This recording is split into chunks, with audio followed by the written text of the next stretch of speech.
Hey everyone, welcome back to the channel.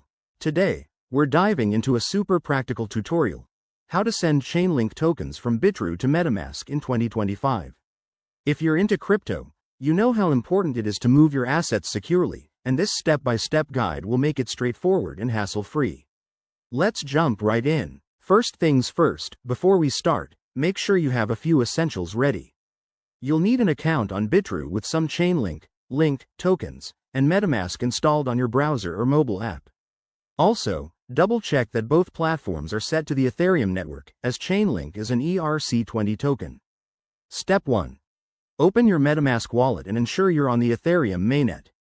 Click on your wallet address at the top and copy it to your clipboard. This is the address where your Chainlink tokens will land, so don't mix it up with any other.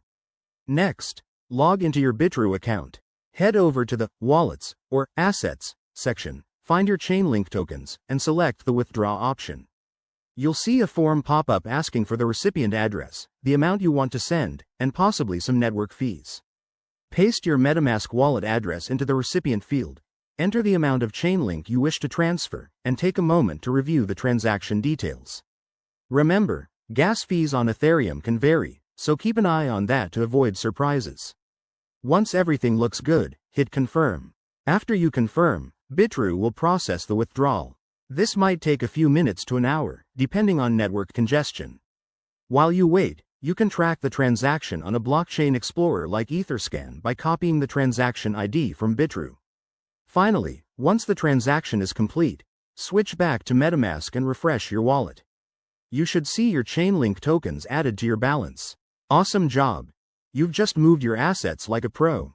In conclusion, sending Chainlink from Bitrue to Metamask is a breeze when you follow these steps. Always prioritize security by using hardware wallets for larger amounts and double-checking addresses. If this video helped you out, smash that like button, subscribe for more crypto guides, and drop a comment if you have questions. Thanks for watching, and I'll see you in the next one.